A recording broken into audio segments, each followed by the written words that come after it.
Et bonjour tout le monde, j'espère que vous allez bien. Dans cette vidéo, on va voir ensemble un exercice d'arithmétique, un exercice extrait d'un examen blanc du lycée LIDEX qui date d'avril 2024. Donc cet exercice fait deux parties. Hunaya qalulna, les parties 1 et 2 sont indépendantes. On va commencer par la première partie. Dans la première question, on nous demande de résoudre dans z au carré l'équation f, l'IA, 11x moins 7y est égal à 1. Donc ici, on remarque qu'on a une équation diophantienne de la forme ax plus by est égal à c. Donc pour résoudre cette équation diophantienne, il nous faut d'abord trouver un couple qui soit solution particulière de cette équation diophantienne. Donc l'idée ici, pour résoudre cette équation, et pour trouver un couple solution particulière, c'est d'utiliser l'algorithme d'Euclide étendu. Tac. Donc la première partie, soit x et y dans z au carré, on a l'équation f هذه. Donc كما قلت لكم, on cherche une solution particulière de f en utilisant l'algorithme d'Euclide étendu.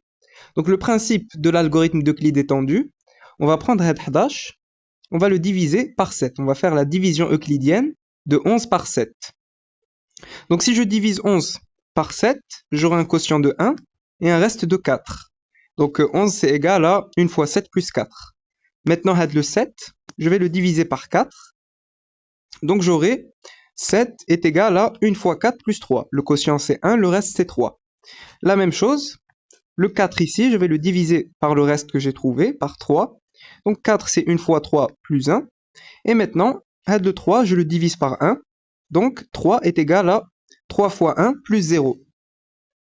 Donc là, on a une indication sur le PGCD de 11 et 7. Le PGCD de 11 et 7, ou le dernier reste non nul qu'on a trouvé. Le dernier reste non nul qu'on a trouvé, ou 1. Donc ça veut dire que le PGCD de 11 et 7, ou 1. Et ça nous indique que cette solution, que cette équation diophantienne, elle a des solutions. On trouve que le PGCD ou 1, et 1 divise le nombre ici, 1, bien sûr. Donc on a bien des solutions. Pour pouvoir dire qu'une équation diophantienne elle a des solutions, il faut que le PGCD de ces deux nombres divise le nombre ici. Et comme on trouve que le PGCD ou 1, 1 divise 1, donc on a bien des solutions. Très bien. Maintenant, l'étape suivante. Donc ça, c'est le principe de l'algorithme d'Euclide, tout court. Nous, on va utiliser l'algorithme d'Euclide étendu. Donc l'étape suivante, tac, on va prendre 1, le dernier reste non nul qu'on a trouvé, on va l'isoler. Donc, le 1 fois 3, je le fais passer de l'autre côté. On qu'on a 1 est égal à 4 moins 3 fois 1. La même chose avec 3 ici, je vais l'isoler. Donc 1 fois 4 de l'autre côté. Donc j'aurai 3 est égal à 7 moins 1 fois 4. La même chose avec le 4. Je vais faire passer 1 fois 7 de l'autre côté. Donc j'aurai 4 est égal à 11 moins 1 fois 7. Très bien. Alors l'étape suivante, tac, on va venir ici. Et le 3 ici, je vais remplacer par ce que j'ai trouvé ici. Donc, je vais mettre 1 est égal à 4 moins 7 moins 1 fois 4 fois 1. Donc ici, j'ai juste remplacé le 3 par 7 moins 1 fois 4. Voilà. Bien. Donc ici, je vais développer. Donc 1 fois 7 moins 1 fois 1 fois 4. Donc ça va nous donner 4 moins 7 fois 1 moins 1 fois 4. Alors je fais attention à bien garder le 7 et le 4 visibles. Donc j'ai 4 moins 7 fois 1 moins 1 fois 4. Je vais enlever les parenthèses, donc je vais changer les signes. Donc j'aurai 4 moins 7 fois 1 plus 1 fois 4. J'ai enlevé les parenthèses, donc je change les signes. Très bien. Maintenant, tac, je vais calculer ça. Donc j'ai 1 fois 4 plus 4. Donc ça nous fait 2 fois 4. 2 fois 4 moins 7 fois 1. Très bien. Et maintenant, le 4, je vais le remplacer par ça. Donc, j'aurai 1 est égal à 2 fois, donc je remplace 4 par 11 moins 1 fois 7, moins 1 fois 7, parfait. Donc maintenant, j'aurai 2 fois 11 moins 2 fois 7 moins 1 fois 7. Donc j'ai juste développé 2 fois 11, tac, 2 fois 1 fois 7, tac. Donc 2 fois 11 moins 2 fois 7, moins 1 fois 7. Alors ici, j'ai moins 2 fois 7 et moins 1 fois 7. Donc ça nous fait 2 fois 11 moins 3 fois 7. Et donc là, on a bien trouvé un couple qui est solution particulière, puisque notre équation est hadi. Et là, on a bien que 2 fois 11 moins 3 fois 7 est égal à 1. Donc ça veut dire que le couple qui sera solution particulière, le couple 2 et 3. Donc voilà. Donc le couple 2, 3 est une solution particulière de l'équation f. Donc maintenant qu'on a déterminé un couple qui est solution particulière de l'équation f, donc on peut appliquer la formule pour trouver l'ensemble des solutions d'une équation diophantienne de la forme ax plus by est égal à c. Donc un rappel sur cette formule. Tac. Quand on a une équation diophantienne de la forme ax plus by est égal à c, avec x0, y0, c'est une solution particulière, l'ensemble des solutions s'écrit sous cette forme-là. S est égal à x0, donc le premier élément de mon couple, solution particulière, plus bk sur le PGCD de A et B, donc B, c'est ce coefficient ici, divisé par le PGCD des deux coefficients A et B. Et y0, donc le deuxième élément de mon couple qui est solution particulière, moins ici, moins A fois K, donc A c'est le premier coefficient qu'on a ici, divisé par le PGCD de A et B, avec le K, c'est un entier relatif. Donc on va appliquer cette formule, tac, donc l'ensemble des solutions, radicun 2 moins 7K sur le PGCD de 7 et 11, puisque, attention, ici on a moins 7 comme coefficient, donc on va mettre 2 moins 7K sur le PGCD de 7 et 11, et 3 moins 11K sur le PGCD de 7 et 11, avec K dans Z, et le PGCD de 7 et 11, c'est 1. Donc, 2 moins 7K, 3 moins 11K, avec K dans Z. Alors, on peut, pour se débarrasser de ce moins, on peut mettre plus, hein, K est dans Z, donc on peut mettre que l'ensemble des solutions, ou 2 plus 7K, 3 plus 11K, avec K, un entier relatif. Et voilà. Donc pour la première question, c'est bon, on a trouvé l'ensemble des solutions de cette équation diophantienne. La question 2 maintenant, en déduire les entiers relatifs A, vérifiant. Alors on a A est congru à 1 modulo 11 et A est congru à 2 modulo 7. Donc c'est parti, tac. Donc pour tout A dans Z, on a, donc ça c'est le système qu'on doit résoudre. Donc là on a une équivalence, hein. Si on a A qui est congru à 1 modulo 11 et A qui est congru à 2 modulo 7, ceci est équivalent à A est égal à 11K plus 1, donc 11 multiplié par un entier relatif quelconque, plus 1, donc add le 1 ici, et A est égal à 7K', donc K' un entier relatif quelconque, plus 2, donc plus add le 2 ici. Donc voilà, avec K et K' dans Z au carré. Ce qui est équivalent à, tac, 11K plus 1 est égal à 7K' plus 2, donc j'égalise ces deux-là. Donc maintenant, je vais faire passer 7K' de l'autre côté et add le 1 de l'autre côté. Donc j'aurai 11K moins 7K' est égal à, donc 2 moins 1, c'est 1. Et là, on retrouve l'équation f qu'on avait au départ. Donc on avait déjà déterminé l'ensemble de ces solutions. On avait trouvé ça. Donc voilà, l'ensemble de solutions qu'on avait trouvé kan huwa hada. Donc maintenant, je vais revenir l'imma hnaya ou l'hnaya et je vais remplacer. Donc ana khtarit l'oulani, A est égal à 11K plus 1. Donc hnaya, l'équation f qu'on avait, on avait dit que l'ensemble des solutions est 2 plus 7K. Donc 2 plus 7K il correspond à le X, donc avec les 11. Et 3 plus 11K, il correspond à Y, donc avec le nombre qui est le 7. Donc ici, comme j'ai pris A est égal à 11K plus 1, donc je vais remplacer par le 11. Donc on va mettre 2 plus 7K à la place de le K. Alors bien sûr, c'est pas le même K, hein. Donc on doit changer la lettre. Moi j'ai mis Q à la place.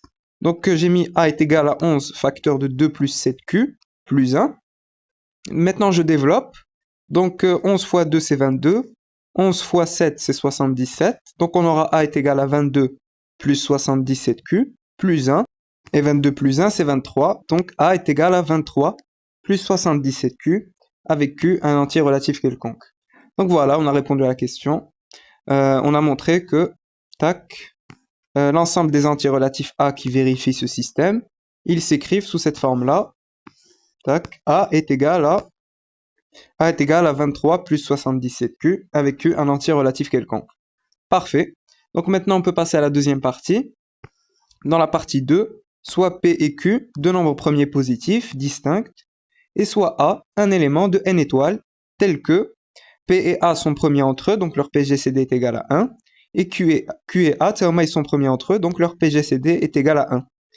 On considère dans Z l'équation E, donc Anna AX est congru à 1 modulo PQ. La première question montrait que A puissance P-1 facteur de Q-1 est congru à 1 modulo P, et A puissance P-1 facteur de Q-1 est congru à 1 modulo Q. Donc ici, quand vous voyez quelque chose de cette forme-là, il faut tout de suite penser à utiliser le petit théorème de Fermat, hein. Donc, pour rappel, tac.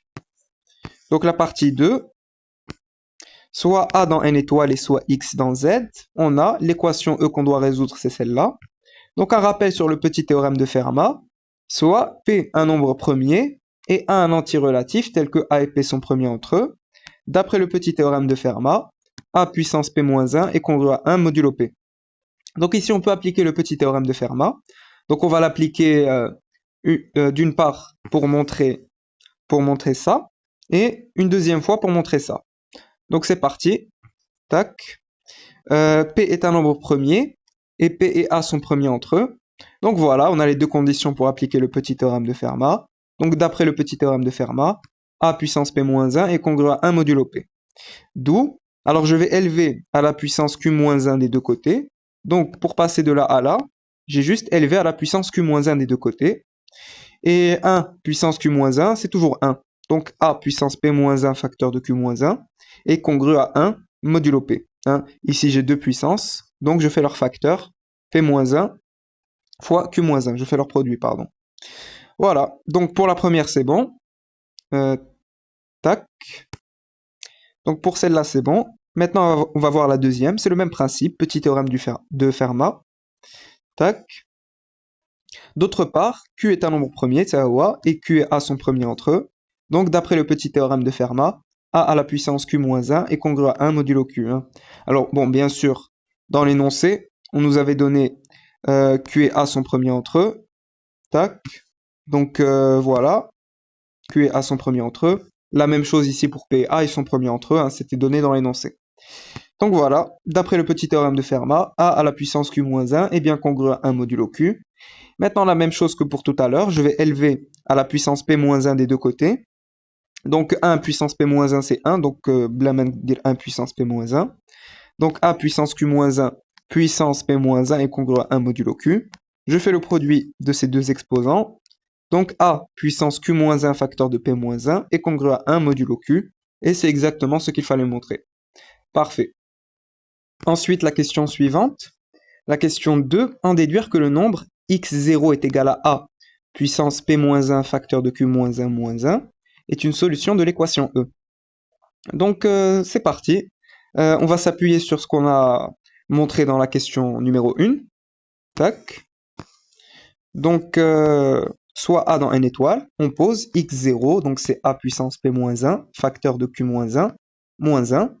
L'objectif c'est de montrer que ce nombre-là, c'est une solution de cette équation. Donc, on va multiplier par A de chaque côté. Donc, A x0 est égal à A puissance P-1 fois Q-1 moins 1 fois A. Alors ici, j'ai A puissance tout ça fois A. Alors, A ici, c'est la même chose que A puissance 1. Donc, je fais la somme des deux exposants. Donc, j'aurai A puissance P-1 facteur de Q-1 moins 1 plus 1. Donc, à Doremcheu, il va nous rester A puissance P-1 facteur de Q-1. Et comme on a montré que A puissance P-1 facteur de Q-1 est congru à 1 modulo P, et qu'il est aussi congru à 1 modulo Q, donc je vais remplacer, donc ça, c'est la même chose que ça, Nikeisewi AX0, et pareil, ça, c'est la même chose que ça, donc c'est AX0. Donc, on aura AX0 est congru à 1 modulo P, et AX0 est congru à 1 modulo Q. Maintenant, on va faire appel à un théorème qui est très utile, on l'utilise très souvent en arithmétique, c'est celui-là. Quand on a x congru à A modulo n, et le même x est congru au même A modulo P, et que n et p sont premiers entre eux, ceci implique que x est congru à a modulo n fois p.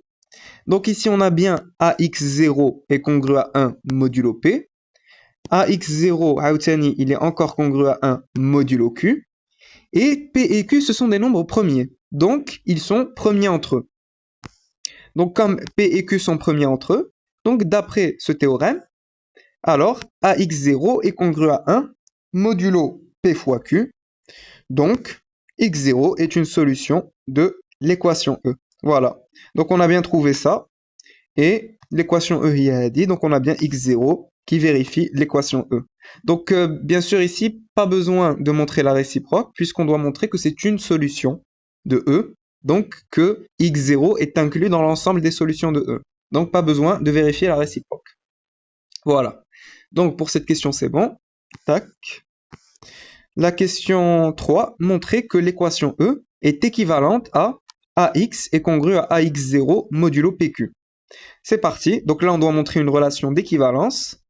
Donc, tac, soit X un entier relatif, une solution de l'équation E. Donc l'équation E, il y a AX est congru à 1 modulo PQ. Comme X0 vérifie l'équation E, on l'avait montré dans la question précédente, alors AX0 est congru lui aussi à 1 modulo PQ. Donc ici, je pourrais utiliser la transitivité de la congruence. Hein. Ça, c'est congru à 1 modulo PQ. Ça aussi, c'est congru à 1 modulo PQ. Donc je pourrais mettre que AX est congru à AX0 modulo PQ. D'où AX est congru à AX0 modulo PQ. Voilà. Donc là, on a montré une implication. On a montré que si on a l'équation E, alors on a ça. AX est congru à AX0 modulo PQ. Maintenant, on va devoir montrer la réciproque. Donc, réciproquement, si AX est congru à AX0 modulo PQ, alors AX moins AX0 est congru à 0 modulo PQ. Donc là, j'ai juste fait passer ça de l'autre côté. Donc, j'ai AX moins AX0 est congru à 0 modulo PQ. Maintenant, je vais factoriser par A, d'où A facteur de X moins X0 est congru à 0 modulo PQ. Donc, on a ça qui est congru à 0 modulo PQ. Donc, comme on a une congruence en 0 modulo PQ, ça veut dire que PQ divise A facteur de X moins X0. Voilà, PQ divise A facteur de X moins X0. Et là, on peut utiliser le théorème de Gauss. Donc, un rappel sur le théorème de Gauss. Le théorème de Gauss nous dit que si on a A qui divise BC et que A et B, donc A et B, sont premiers entre eux, alors ceci implique que A divise C, donc ce nombre ici. Donc, l'idée ici, ça va être de montrer que PQ et A sont premiers entre eux pour en déduire que PQ divise X moins X0. Donc bien sûr, P et Q sont premiers avec A. Donc le produit PQ est premier avec A. Donc bien sûr, comme A et P sont premiers entre eux, et A et Q sont premiers entre eux, alors A et PQ sont premiers entre eux. Hein. Si je fais le produit P fois Q, on aura bien que A et P fois Q sont premiers entre eux, donc leur PGCD est égal à 1. Donc, on peut utiliser le théorème de Gauss. Donc, d'après le théorème de Gauss, PQ divise X moins X0. D'où X moins X0 est congru à 0 modulo PQ, hein, bien sûr. Donc, ici, on a PQ qui divise ce nombre, X moins X0. Donc, X moins X0 est congru à 0 modulo PQ. C'est-à-dire, X est congru à X0 modulo PQ.